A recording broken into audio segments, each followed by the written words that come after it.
Welcome back all.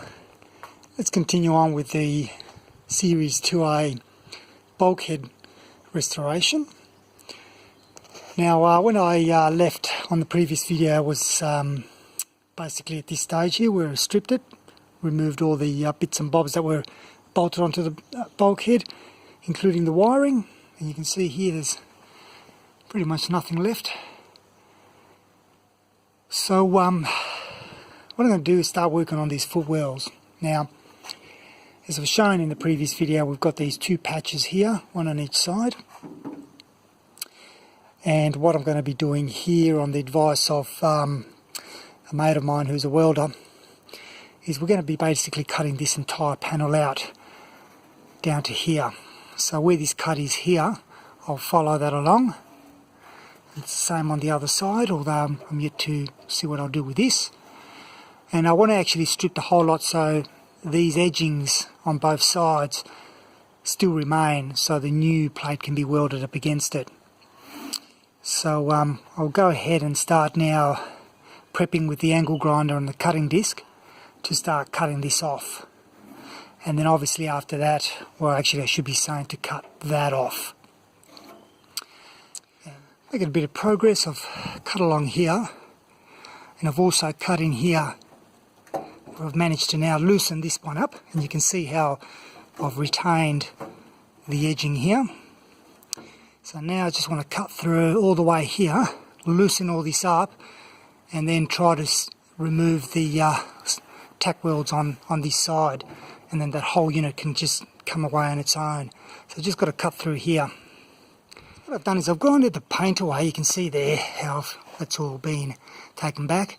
And you can see just by these little divots here that they're the, what I think are the spot welds.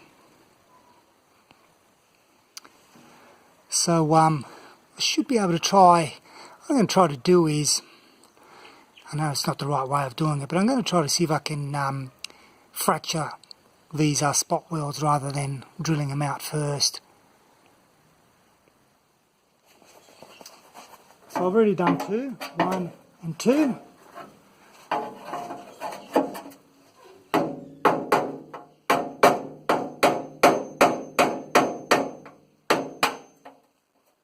And that's how I'm doing it.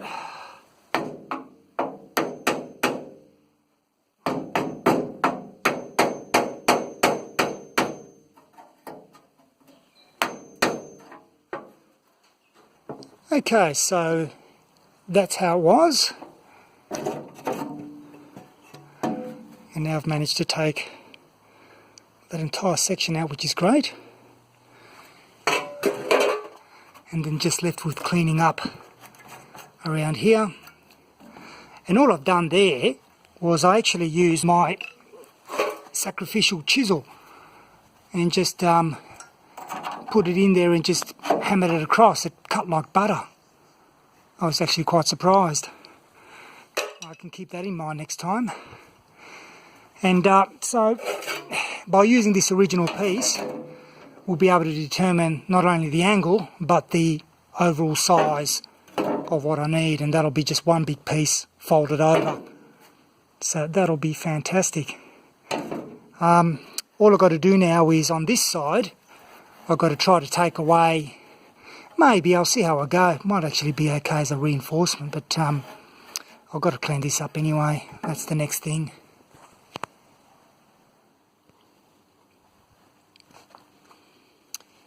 Right, so this other side's been cut. You can see I've put a brace from one side to the other. Not that I'm too worried about it distorting, but I just figured a little bit of insurance. It's turning out to be a little bit more involved. You can see here how there's a whole lot of rust on this section here. The other side here is fine. Same with this side here is okay, but as you get to the corner, there's a little bit of rust there, but not as bad. So I'll have to get some advice from my mate about what we do there. And I've got a funny feeling he's probably going to say that we'll have to just overlap the floor and then weld this whole section up anyway. So anyway, we'll see what we do there. But I also started giving a little bit of a grind, start doing a bit of prep work. So yeah, this is going to take a bit of time, I suspect, because there's kind of a lot of things in here that need to be grinded. I'm not sure how I'm going to get to it, so we'll see how we go.